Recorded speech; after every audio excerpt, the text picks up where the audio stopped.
hablará hoy. Además está totalmente involucrado en la organización de la Olimpiada en Matemáticas, en particular en el estado de Oaxaca, donde pues es muy importante para ellos trabajar en todas las comunidades por igual. Y bueno, dice que también le encanta el escala. Sí. Pues bueno, esta vez escuchamos con energía en gráficas. Gracias. Okay. Pues muchas gracias por la invitación, gracias por la presentación. Este es un tema que empecé hace tiempo y no sé si para los que hacen teoría de gráficas, levante la mano quien hace teoría de gráficas o quien ha visto lo de teoría de gráficas, puntos, líneas y esas cositas, ¿sí? ¿Y han escuchado el término energía en gráficas? ¿Sí? La energía de una gráfica, ¿saben cómo se define? ¿No? ¿No lo han escuchado? Bueno, pues de eso va a tratar el tema. Bueno, un poquito aquí.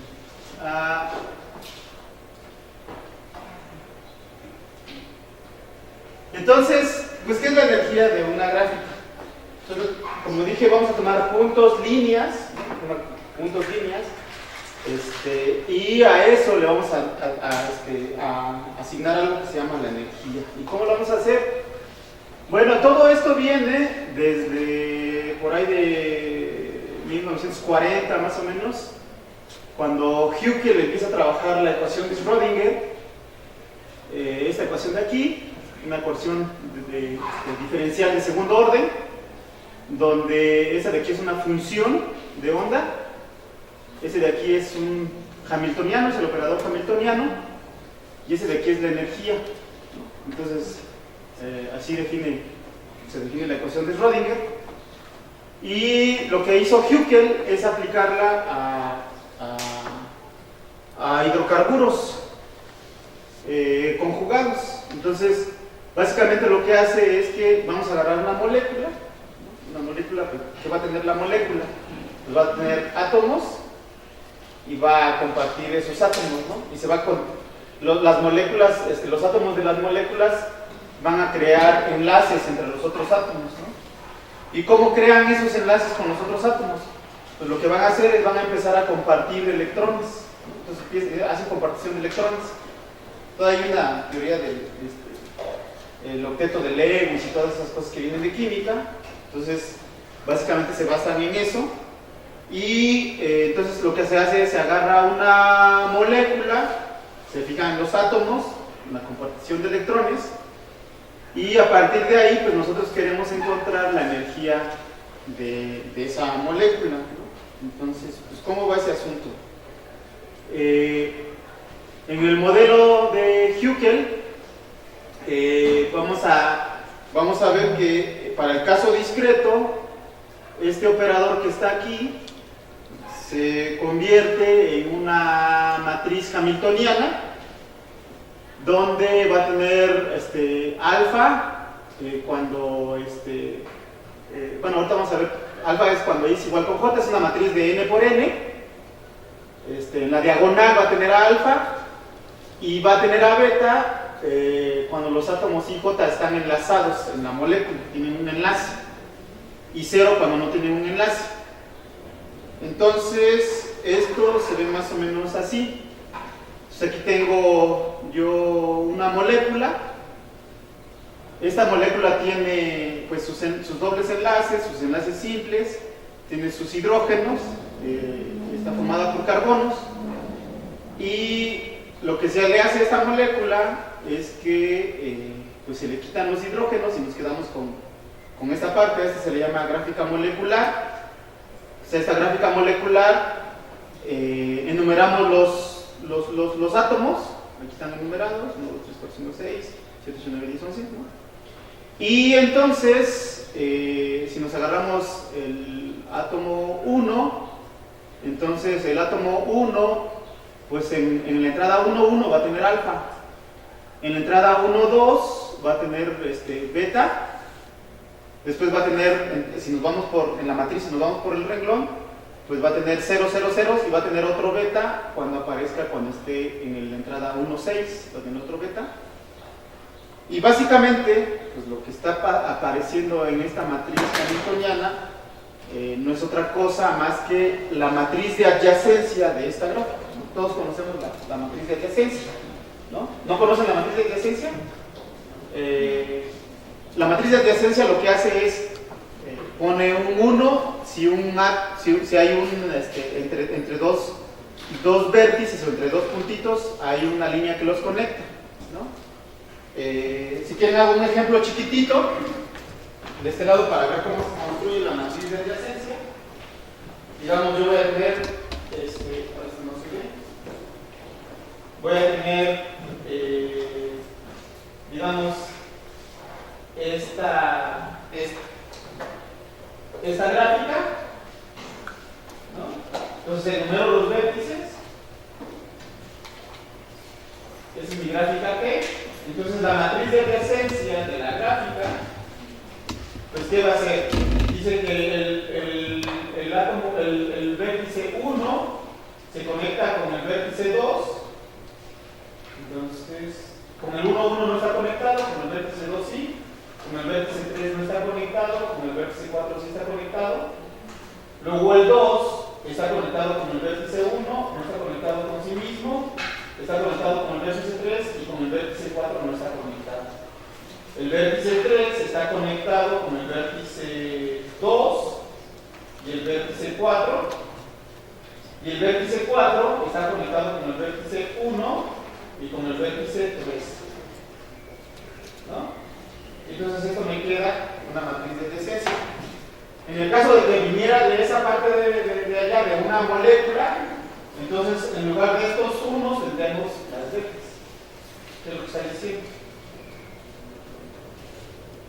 ¿No? ¿Sí? Entonces eso es lo que está diciendo ahí.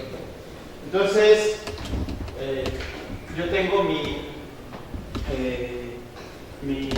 gráfica molecular, la cual proviene de una molécula, y vamos a tener una matriz de adyacencia.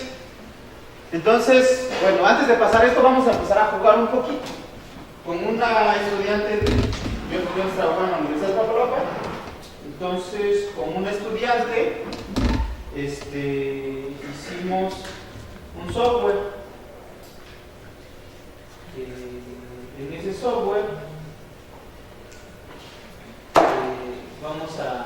vamos a dibujar grafiquitas. Entonces, por ejemplo, voy a dibujar esa que dibujé ahorita, esta que está acá. Estoy dibujando vértices, estoy dibujando las aristas. ¿Sí? Entonces, estas aristas pues, las puedo mover, ¿no? La puedo hacer más chiquita o más grande.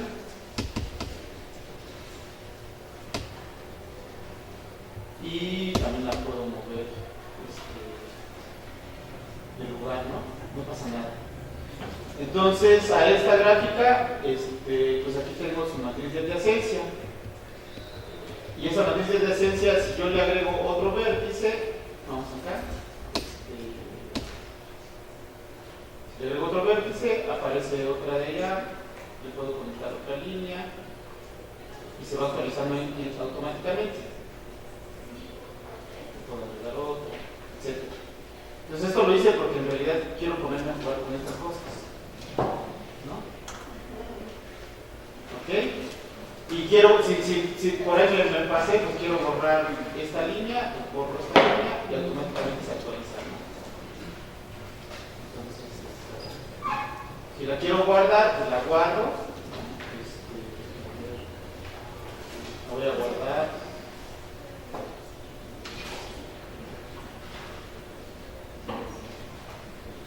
Y voy a poner ejemplo 1, ¿no?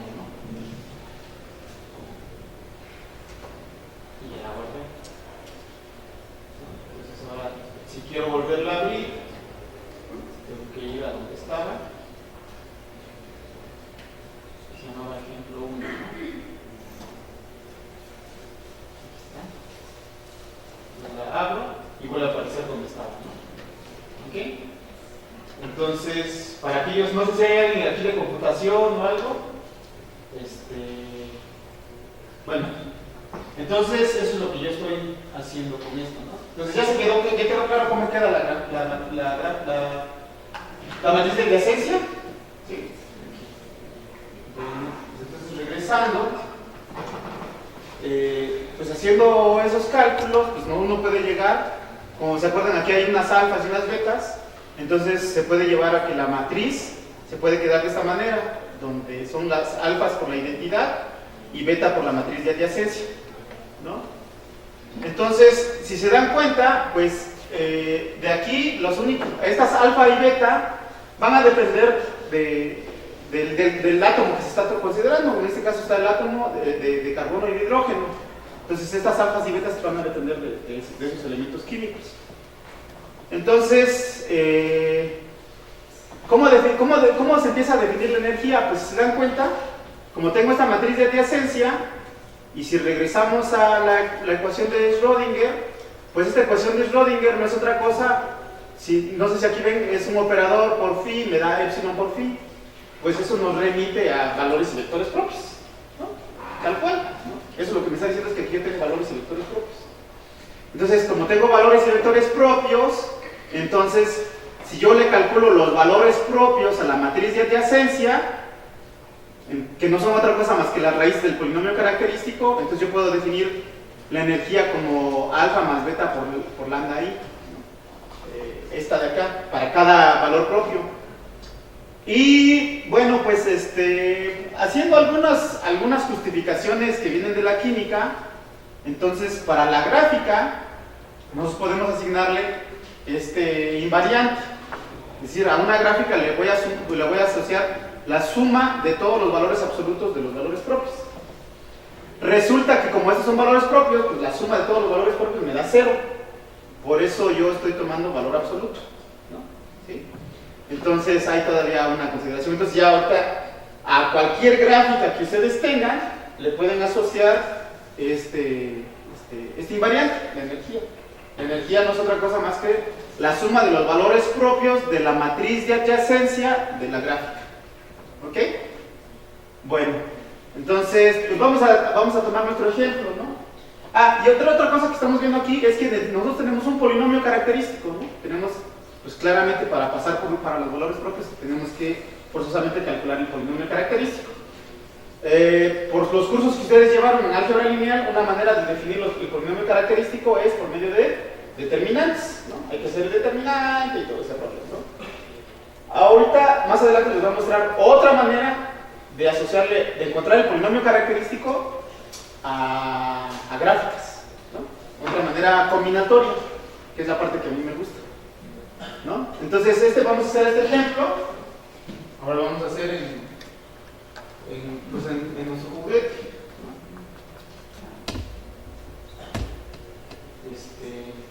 Entonces aquí tengo mi juguetito y voy a calcular energía de esa gráfica.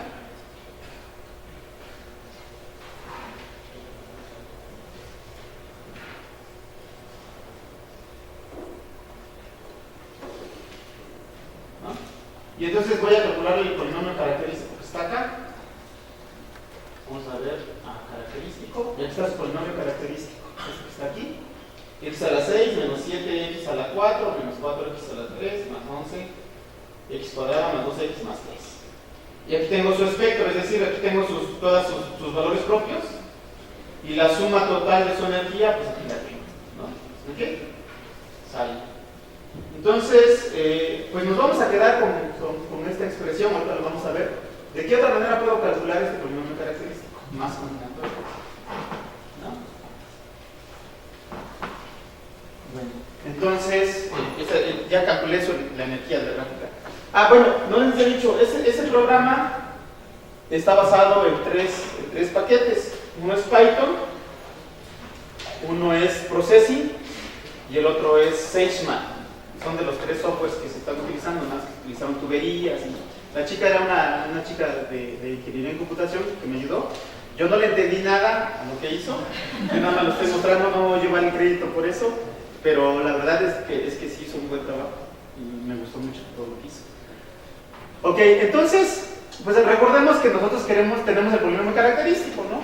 Para encontrar la energía de una gráfica tenemos que pasar por las raíces de este polinomio característico, ¿no? Entonces, Por ahí de los... ¿De cuándo será? Como por los 70s más o menos. Sachs dice quién tiene que ser el polinomio característico de una gráfica, ¿no? Y lo que está diciendo es que va a ser una suma de estos coeficientes por x a la n menos k. Ahora, ¿quiénes son estos coeficientes? Pues dice, mira, estos coeficientes no van a ser otra cosa más que esta ecuación. Entonces, para decir esto, lo voy a decir y ahorita vamos a hacer un ejemplo. Entonces, la suma corre sobre las LK. ¿Quiénes son las LK? Van a ser subgráficas de la gráfica con K vértices, ¿no? Es decir, tengo mi gráfica, me elijo K vértices y me fijo en la gráfica inducida por esos K vértices, ¿no? Y entonces, si esas subgráficas nada más están compuestas por un ciclo o por un K2, es decir, por una arista o por ciclos, entonces me fijo cuántas de esas tengo en la subgráfica. Entonces, este de aquí me dice el número total de componentes conexos. Acuérdense que si agarran una gráfica cualquiera y nada más toman algunos vértices y se fijan en la subgráfica que está ahí subyacente, pues puede que le queden pedazos. Hay pedazos de esa subgráfica. Pues entonces, ¿cuántos pedazos hay? Me dice esto. Luego de esos pedazos, fíjate cuántos fueron ciclos. Entonces estamos midiendo cuántos ciclos hay. Y entonces Sachs dice pues que es este número, ¿no? A mí me sorprendió este resultado porque dije, bueno, ¿y él cómo lo encontró? Pues resulta que cuando yo fui a buscar como la referencia, lo hizo todo con determinantes. Ahí hizo todo con determinantes. No metió nada de teoría algebraica de gráficas, nada más con determinantes, ¿no? Entonces lo que nos está diciendo es que podemos hacer subcubiertas con K vértices y las subcubiertas van a ser con K2 y C1, ¿no? Entonces voy a hacer un ejemplito para que me crean o le crean a Sachs qué es lo que está haciendo. Entonces vamos a hacer nuestro ejemplo, que tenemos aquí, este de acá, ¿no? Entonces me dice, desde K, pues K va a correr desde 1 en adelante. Entonces, tengo esa gráfica y me dice, bueno, encuentre de todas las subcubiertas que tengan un vértice. Entonces, pues me puedo agarrar este vértice, este vértice, este vértice, este vértice. Entonces, esta es una subcubierta de esta. Y dice, ¿cuántas de esas? ¿Cuántos ciclos tienes? Pues no tengo ningún ciclo. ¿Cuántas aristas tienes? ¿Cuántos K2 tienes? Acuérdense que yo estoy buscando es que se llaman K2 y estoy buscando pues estos ciclos dentro de la gráfica, etcétera, ¿no? Todos esos son ciclos, etcétera, ¿no? Entonces, bueno, pues con un K igual con 1 pues no hay nada, ¿no? Con K igual con 2, ahora yo me agarro dos aristas, dos vértices. Me puedo agarrar estos dos vértices, me da esta. Me puedo agarrar dos vértices, me da esta. Me puedo agarrar estos dos vértices, me da esta. Y me da esta. Entonces en total tengo 4, ¿verdad? Tengo 4 que tienen estas. Luego con K igual con 3. Entonces me agarro 3 vértices. Me puedo agarrar esos 3 vértices. Y me agarro esa gráfica subyacente. Ninguna de estas tiene estos o cualquiera de esos. Pues no hay nada con esa. Pues puedo agarrarme esta. Tampoco. Cualquiera que sea esquina no me va a dar nada. Otra manera de agarrarme 3 vértices, ¿cuál es? Pues nada más son estas, ¿no? 4 en 3. O sea, de 4 vértices escojo 3. 4 en 3 me da 4. Entonces me quedan estas todas. Y me falta otra. Esta. ¿No? Y dentro de esas ninguna es de esas de ella. Pues de estas no y de estas tampoco. Luego me agarro con K igual con 4. Con K igual con 4, pues sí, tengo esta, ¿no? Y tengo entonces una. Entonces lo que me está diciendo ahí es que mi polinomio me va a quedar como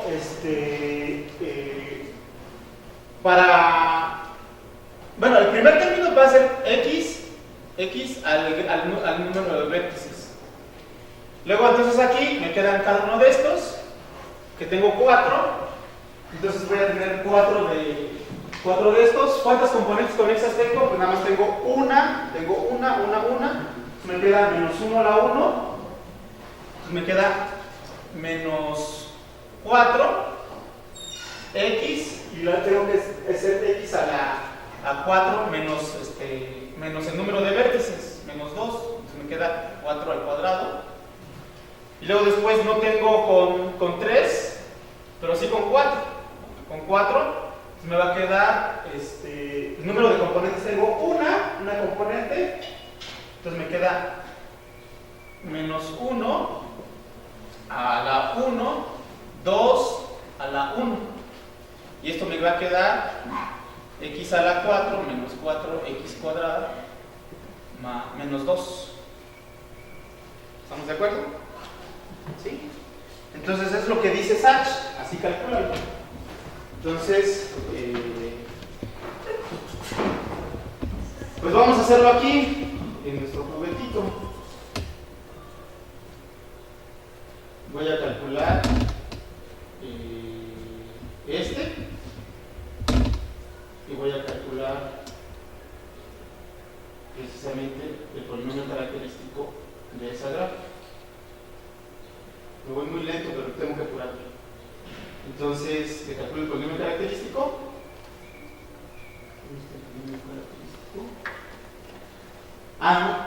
Sí, muy bien. X a la 4 menos 4x al cuadrado. Tiene que tener un menos 2, ¿no? A ver, pues mismo.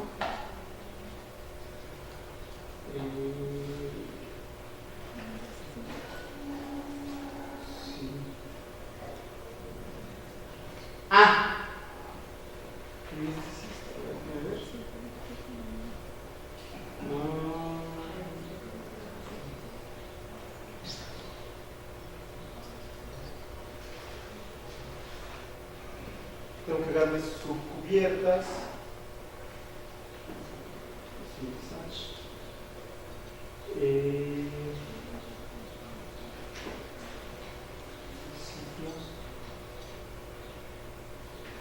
Sí me debería de quedar que está acá. Que está aquí. No sé, déjeme ver por qué no me da.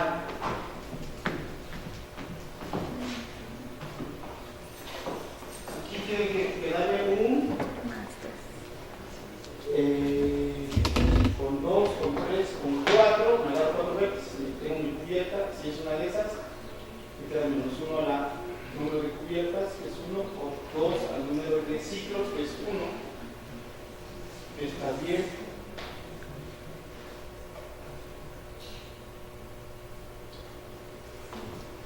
A ver, déjame ver hasta dónde corre la resta. Corre hasta.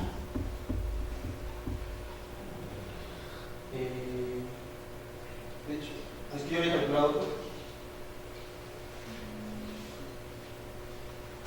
La K tiene que ser, K tiene que llegar hasta N, que es lo más que puede llegar a agarrar todos los vértices. Cada uno. Que te queda menos 1 a la 0, ¿no? No, con K igual con 1, aquí está hermano. Lo que pasa es de que para K igual con 0, el A0 se define como 1. Aquí no lo dije, que A0 es igual con 1. A0 está diciendo, A0 es igual con 1 y me queda X al número de vértices, que es el primero que está ahí apareciendo ahí. Y después ya con K igual con 1, ya para el resto ocupamos estos que están aquí.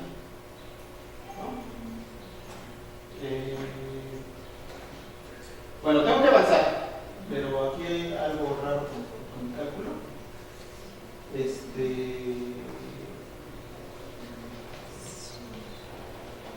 Pero sí me tiene que dar eso. Déjenme ver el otro.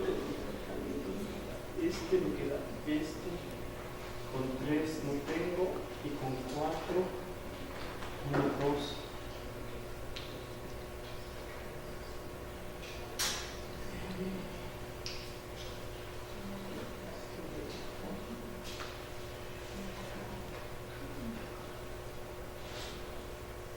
Bueno, si quieren al final termino el cálculo bien. Sí, perdón. Entonces, lo que vamos a hacer por subcubiertas. Entonces, voy a cambiar un poquito el canal y ahora voy a empezar a usar unos resultados de un matemático que se llama Farrell, que nadie le hizo caso a los resultados que él estaba haciendo, más se fueron como por otros tipos de polinomios, que eran como los polinomios polinomio de Todd, polinomio Liu polinomial, el W polinomial, muchas cosas, muchas generalizaciones de polinomios, pero él definió los F polinomial, y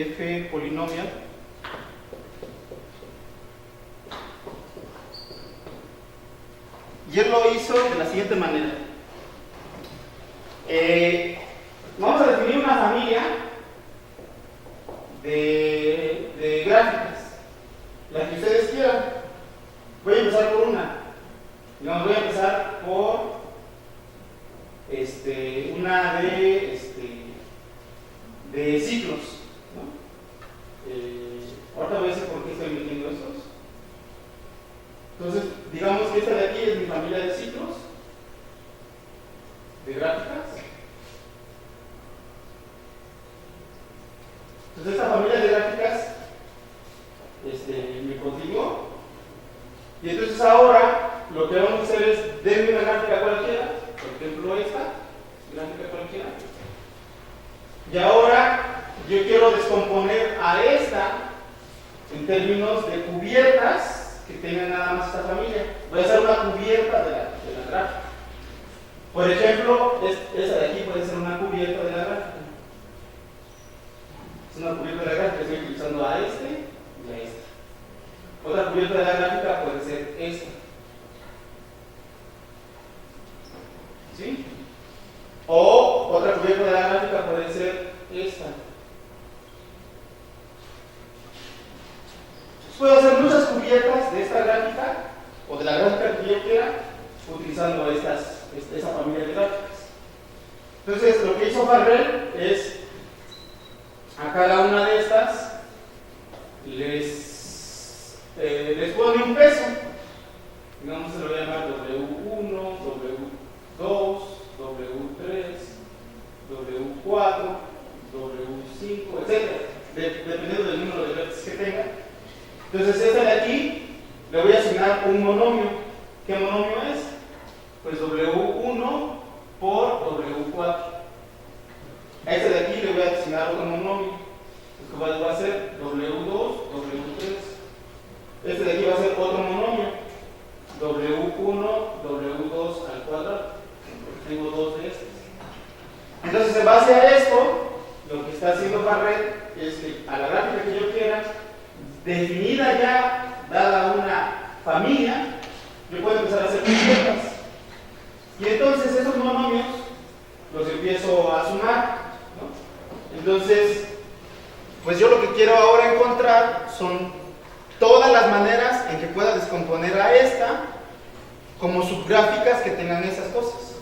Esta que está ahí, ¿no? Entonces, todas las maneras en que yo pueda hacerlo, todas, ¿no? Por ejemplo, en esta va a aparecer esta.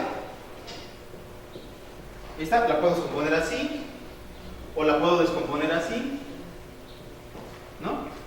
Puedo hacer todas esas descomposiciones, todas. Y ya que tenga todo eso, a eso le voy a asignar un polinomio. Y ese polinomio se llama el F polinomial. Pues resulta que Farrell da un resultado muy interesante, que es el siguiente. Entonces, lo que dice es que el polinomio característico, el resultado no lo voy a presentar aquí, también por el tiempo, no va a ser otra cosa más que el polinomio de ciclos. En este caso yo definí puros ciclos, entonces mi polinomio que estoy definiendo en base a esa familia se va a llamar el polinomio de ciclos. Entonces lo defino como C. Entonces el polinomio de ciclos de una gráfica, W1 ya sabemos que es el puntito, como lo dije allá. W2 es una arista, le voy a dar menos 1, y WK va a ser igual a menos 2 para K mayor o igual que 3. Entonces, una vez que tengo mi gráfica y que hago todas esas descomposiciones, lo sumo todo, me da un polinomio y resulta ser que es este polinomio. Entonces eso hace Farrell. Y en esta parte de acá me van a decir, bueno, es que estos que están aquí sí son ciclos, todos los que están aquí son ciclos, pero estos que están aquí no son ciclos, de ninguna manera son ciclos. Entonces esta parte de aquí la vamos a llamar la parte impropia, y esta de aquí la vamos a llamar la parte propia. Sí, entonces podemos descomponer el polinomio característico en su parte impropia y en su parte propia. Esa de aquí sí ya tiene, viene de estos menos 2, donde esta de aquí pues van a ser todas esas descomposiciones por cubiertas propias, ¿no? Es lo que está diciendo. Entonces se puede hacer esa parte. Bueno, entonces ahora, por un lado pues ya tenemos que el polinomio característico se comporta de esta manera. Luego, ahora vamos a definir lo que es un emparejamiento. Si yo tengo una gráfica, defino un emparejamiento en la gráfica como conectar dos vértices y solamente dos vértices por una arista. Es decir, este vértice comparte con este vértice, este es un emparejamiento, pero ya no puedo seleccionar a este vértice para emparejarlo con este. No puedo, nada más se va a emparejar con una sola persona, van a formar parejas, ¿no? Entonces, cuando yo tengo K aristas emparejadas, a eso se le llama K emparejamiento. En este caso aquí yo tengo estas y tengo un 3 emparejamiento. Tengo esta y esta. ¿Sí? Entonces, eso de emparejamientos también lo definió Farrell, pero también apareció en otros lugares. Y cuando yo tengo un emparejamiento perfecto es cuando cada vértice se emparejó con otro vértice. Y todos están emparejados, ¿no? Ese es cuando tengo el máximo número de vértices sobre 2, o sea, el número de vértices tiene que ser par y todos pude emparejarlos con todos. Por ejemplo, esta gráfica que está aquí, no voy a poder tener un emparejamiento perfecto. Lo máximo que voy a tener es dos aristas emparejadas, que era lo que estaba mostrando ya. Lo máximo que tengo es dos aristas emparejadas, no puedo tener más. Bueno, entonces, este polinomio de emparejamiento se puede definir así. Esto me dice el número de todas las maneras que puedo emparejar K aristas en una gráfica. Y este me cuenta los vértices, y este que está aquí me cuenta las aristas. Porque cada vez que yo tengo una arista emparejada, pues entonces estoy agarrando dos vértices para emparejarlos. Entonces esto lo define Farrell de manera general. Y cuando hacemos esta igualación, nos da esto, y ese es el polinomio de Josaya que se encontró en la química. Entonces el polinomio de Josaya lo que dice es, si yo empiezo a hacer emparejamientos en las moléculas, y me fijo en todas las maneras en que puedo emparejar, cuando de aquí lo evalúo en 1, cuando lo evalúo en 1, pues me va a dar un número, y ese se llama el índice de Josaya, que es importante para la química. Y luego,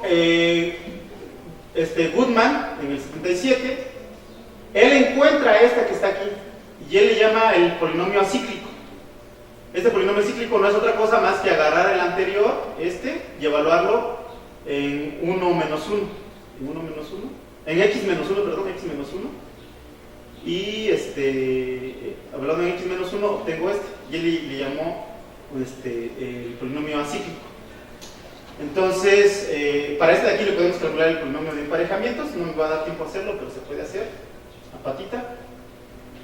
Y esto de aquí ya no los había dicho Farrell, porque precisamente esta parte que está aquí es el polinomio de emparejamientos, y esta parte de aquí es la parte cíclica.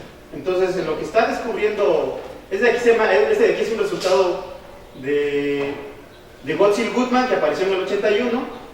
Y este de aquí, lo que ellos le llamaron a esta parte, le llamaron el polinomio acíclico. Entonces le llaman el polinomio acíclico, es decir, cuando estoy contando emparejamientos, pero no tengo ciclos. Y Farrell ya lo había dado de su manera general. Entonces, en esta parte de aquí yo estoy midiendo los ciclos que tiene una gráfica. Una observación aquí es que cuando yo tengo una gráfica que es un árbol, como los árboles no tienen ciclos, entonces esta parte se vuelve de 0. Y entonces, en particular, para los árboles, el polinomio característico es igual al polinomio de emparejamientos. ¿Ok? Lo que está pasando. Bueno, pues entonces podemos empezar a calcular algunas gráficas, la energía de algunas gráficas. Por ejemplo, para las completas, esta es la manera de calcularlo. Esto me da la energía de las completas, 2n-1, ¿no? Todos conocen a las completas, ¿no? O sea, las completas pues están emparejadas todas con todos, ¿no? Bueno, pero tienen aristas entre cada par de vértices hay una arista, ¿no? Entonces estas completas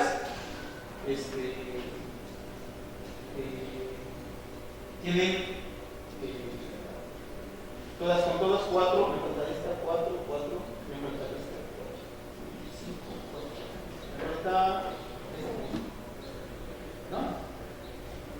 Entonces esta es una gráfica completa. Y entonces aquí como que surge la pregunta, a ver, si yo tengo la energía de una gráfica y tengo esta gráfica completa, ¿esta energía va a ser más grande que las energías de otras gráficas porque tiene todas las aristas emparejadas? O sea, ¿esta sería la de mayor energía? Y la respuesta es no, esa no es la de mayor energía. Pero entonces, una pregunta que viene es, ¿en dónde encontramos aquellas gráficas que tengan máxima energía? Y esa es una pregunta abierta, ¿no? ¿Ok? Entonces, para las completas resulta que este valorcito no es el más grande que se pueda tener. Para los caminos se encuentra así, y es chistoso porque dentro de los caminos aparecen algunos polinomios, los polinomios de Chebyshev aparecen aquí de manera sorprendente. Y estas son las estrellas.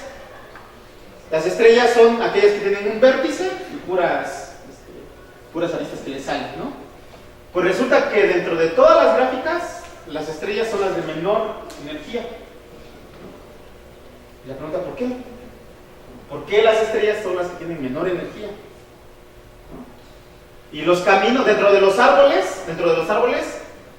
acuérdense que la estrella pues no tiene ciclos y los caminos no tienen ciclos. Dentro de los árboles, estas son las de mínima energía y esos son los de máxima energía. ¿Por qué? O sea, tenemos puros caminitos así un caminito así. Y dices, ¿por qué este tiene más energía? Entonces yo dibujo cualquier árbol, así ya como rebuscado, y dices, pues ese va a tener menor energía que este. Y tenemos a los ciclos. Estos van a depender del módulo 4 o módulo 2, van a depender su energía, ¿no? ¿Okay? Entonces hasta aquí ya vamos como un panorama de... Ya encontré mi numerito, ¿no? Mi invariante para cada gráfica, y entonces ya le calculé la energía a varios de ellos, pero estoy notando como cosas bastante interesantes. Por ejemplo, la completa, que tiene todas sus aristas conectadas, todos vértices conectados, perdón, esa no es la de máxima energía, ¿no? Las estrellas son las de menor energía entre todas, ¿no? ¿Y a qué se debe eso? ¿A qué se debe esa parte de la energía? Hay algunos resultados, no los incluí aquí en la plática. Por ejemplo, quieren acotar la energía de una gráfica. La energía de una gráfica va a ser menor o igual que la raíz cuadrada de 2mn, donde m es el número de aristas y n es el número de vértices. Entonces ya está demostrado. Hay una manera más o menos fácil de hacerlo. Y de ahí empezaron a buscar cuotas para las energías, es decir, si tengo una gráfica con n vértices, ¿cuál es su energía? ¿No? O cómo puedo acotar su energía. Hay bastantes resultados. Dentro de ellos aparecen unas gráficas interesantes. Todas estas gráficas tienen la misma energía. Esas de aquí. Las tres tienen la misma energía, tienen energía 4, ¿no? Pero tienen distintos valores propios, porque acuérdense que la energía se define como la suma de los valores propios, de los valores absolutos de los valores propios de la gráfica. Entonces estos tienen la misma energía. Y esas que están acá también tienen la misma energía, ¿no? Entonces está interesante porque dices, yo tengo dos gráficas que tienen la misma energía. Se llaman gráficas equienergéticas. Coespectrales significa que tengan los mismos valores propios, coespectrales. Entonces puede haber gráficas que tengan los mismos valores propios. Entonces como consecuencia van a tener la misma energía. Pero estas de aquí son gráficas que no son coespectrales, es decir, no tienen los mismos valores propios. Por ejemplo, el triángulo claramente va a tener una raíz menos que estas, y sin embargo tienen la misma energía que estos.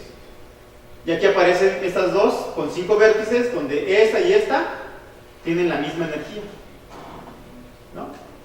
Y claramente estas dos no son isomorfas, ¿no? Entonces tenemos gráficas no isomorfas que tienen la misma energía. Se van a hacer las gráficas equienergéticas, gráficas no isomorfas que tienen la misma energía. Y aquí tenemos otro ejemplo. Esta de aquí tiene 9 vértices, esta de aquí también tiene 9 vértices, y ambas tienen la misma energía, ¿no? Esas son gráficas que tienen la misma energía. No recuerdo cuál, pero una de ellas es la gráfica de líneas de otra gráfica. Una de ellas. Entonces está interesante porque entonces, pues para empezar, esta de acá tiene ciclos de longitud, bueno, no son isomorfas, pero entonces viene la pregunta: si tenemos gráficas que no son isomorfas pero tienen la misma energía, estructuralmente, ¿qué coincide? En su estructura como gráfica, ¿qué es lo que coincide? ¿Qué es lo que permanece constante? ¿No? Entonces viene esa pregunta interesante, ¿no? Ahora, también dentro de los... Bueno, aquí ya vienen como mis preguntas que yo tengo, ¿no? Pues hay que extender hacer este estudio a otras familias de hidrocarburos. O, por ejemplo, para aminoácidos, ¿no? O sea, nosotros sabemos que los aminoácidos, ahora ya involucramos otros elementos químicos, ¿no? Entonces en los aminoácidos me gustaría entender la energía. Y por ejemplo, si yo conozco la energía de los aminoácidos y sabemos que el ADN son cadenas de aminoácidos y todas esas cosas, pues entonces, si tenemos alguna enfermedad, ¿será que porque cambia la energía de alguna parte del aminoácido o algo así? O sea, cuando ya estamos calculando energías a cosas mucho más grandes, ¿no? Entonces ahí, calcularle primero a todos los aminoácidos, calcularle la energía y ver cómo están relacionados, ¿no? Entonces, otra pregunta es que si tenemos dos gráficas equienergéticas no espectrales, ¿qué características estructurales tienen en común? Que es lo que estamos viendo con la gráfica anterior, ¿no? O sea, ahí, son preguntas abiertas. Entonces, supongamos que tenemos dos árboles equienergéticos no coespectrales con igual número de vértices. ¿Cómo puedo dar una receta para decir, mira, si tu árbol tiene esto y esto y esto, entonces le puedes construir este arbolito, donde ese arbolito pues va a tener la misma energía que el árbol que tienes, ¿no? Solamente que pues no son isomorfos, ¿no? ¿Sí? En el póster de la plática ahí puse dos arbolitos donde ambos son equienergéticos y no son coespectrales. Y también otra cosa que aparece dentro de las gráficas son sus gráficas complementos, ¿no? Si yo tengo la energía de una gráfica, ¿puedo decir algo de la energía de la gráfica complemento? ¿No? ¿Puedo ver una relación? Es decir, una crece, otra decrece, etcétera, ¿no? O sea, ahí estudiar como energía en gráficas complemento. También de esto hay muy poco de esta parte. Y la otra es, ¿se puede calcular la energía por vértice? Esa respuesta es sí. Solo que la calcularon utilizando algo que se llaman normas en matrices, y como consecuencia normas en gráficas. Ya se puede calcular eso. De hecho, el mismo programa que tengo ya la calcula la energía por vértices, solo que yo lo que quiero ahora encontrar es una manera combinatoria, así como tipo teorema de Sachs, donde yo, sin necesidad de construir determinantes, puedo decir cómo es el polinomio característico, cómo construir un polinomio, como una colección de polinomios característicos donde ahí pueda yo tener implícito la energía por vértices de la gráfica. Y por último, si G1 y G2, G' y G' son dos gráficas del mismo orden, con distinta energía, ¿qué tan pequeña se puede hacer la diferencia?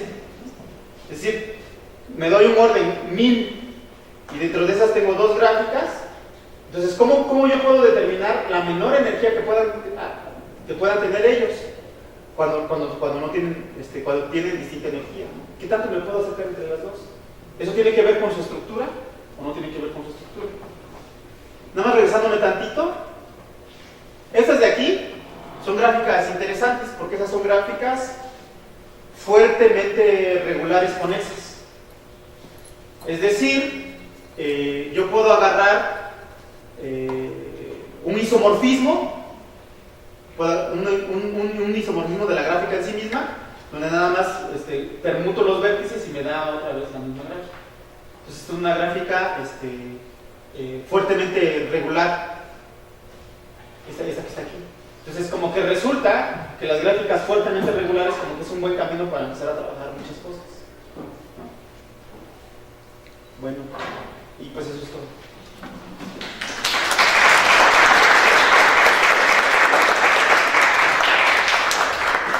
Muchas gracias. ¿Alguna pregunta para el... ¿Qué es lo que en realidad nos indica la energía de una gráfica? En química les interesa saber la energía de una gráfica. Tiene que ver a veces tiene que ver con cuestiones de estructura. No soy experto en química, nada más lo leí por ahí en un libro donde decía que si quieres, como la estabilidad, les interesa un poquito saber un poco de estabilidad.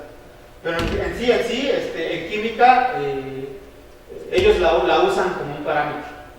Desconozco por qué es importante para ellos. Pero nosotros, pues todas esas gráficas ahí que están interesantes, ¿no? Allá atrás, también. Son las energías orbitales. ¿Mande? Las energías Sí, de los orbitales, del pi electrón que le llaman. sí, que pueden ser los orbitales más profundos, son volumen, en fin, son los que manejamos los químicos. Sí. ¿Alguien más?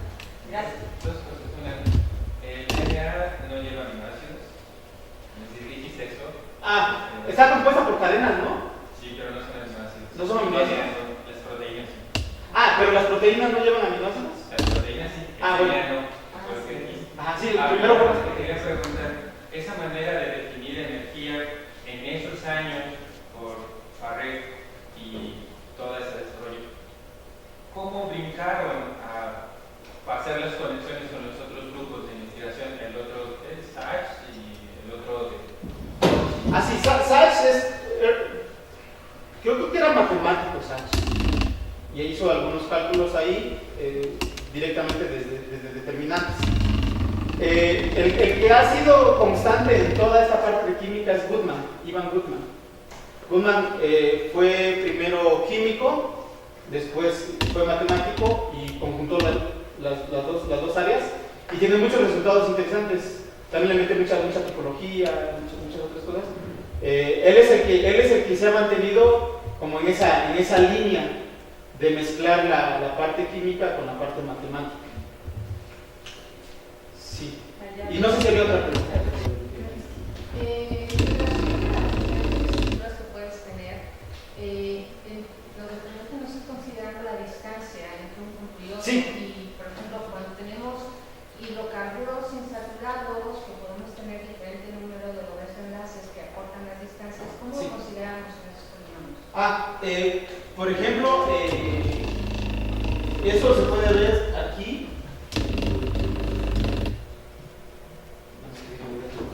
En esta parte de acá.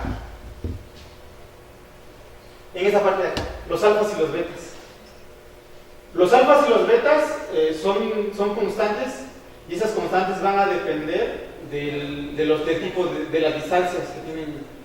En este caso, esas alfas y betas, como eso se definió para hidrocarburos, entonces están definidas, pero si cambiamos los elementos químicos que están ahí, esas son las que van a estar cambiando y esas van a estar relacionadas con la Se distancia. puede tener una combinación de dobles enlaces sencillos, enlaces triples que son en diferente distancia, cambiando algo de ello. Sí, lo que nosotros hacemos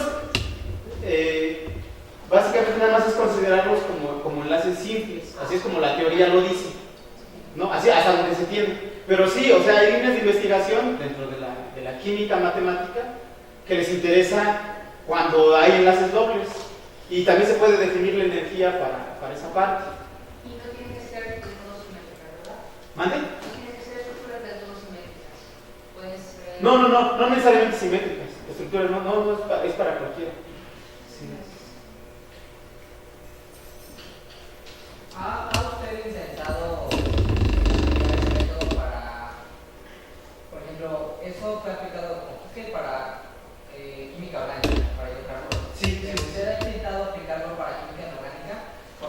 yo mostrara a ustedes la estructura del flujo de sodio y cualquier otra estructura cristalina del estado sólido, estarían perfectamente iguales todas las gráficas Sí. que mostró. Sí, porque aquí nosotros estamos ignorando los ángulos, las distancias, es como unos principios. Desconozco, porque tampoco, o sea, he entrado a esa parte, pero todavía no me he permitido como desarrollarla por completo. Entonces desconozco los estudios que se estén haciendo hacia también integrar la parte topológica, ¿no? Es decir, ángulos en 3 dimensiones y toda esa parte. ¿Sí? Y lo que sí sé es que se ha metido también la energía para gráficas dirigidas, ¿no? Pero de ahí fuera, nada más lo sé, pero no me he metido en nada de eso. Entonces ahí sí desconozco. Nosotros queremos empezar a trabajar un poquito con los aminoácidos, ¿no? Es decir, a ellos empezar a calcular. Hay algunos cálculos por ahí en algunos artículos, pero sí a nosotros nos gustaría meternos ahí de lleno. Yo no soy físico ni químico, pero estoy abierto a trabajar con la gente de esa área y que quiera encontrar cosas interesantes. ¿Alguna otra? Pues muchas gracias. Sí. Gracias. Es muy interesante, te felicito. ¿Cómo conseguimos tu programa? ¿Se lo puedo otorgar? Sí. Sí, lo que pasa es de que no lo hemos subido a ninguna página y todavía está en periodo de prueba. Esta parte ya funciona, toda esta parte ya, la que mostré ya funciona. Y también tengo un manual. Y dentro del manual, la chica que lo estaba haciendo es que lo queríamos orientar en el orden en la dirección de la química. Hay, para algunas moléculas están algunos formatos ya dados como el SPAR6 o el GRAPH6, que los queremos integrar. Yo desconozco cómo lo puso la chica, pero también le podría dar mi correo en caso de que quiera descargar esos formatos. Correo. Sí, mi correo, se los puedo.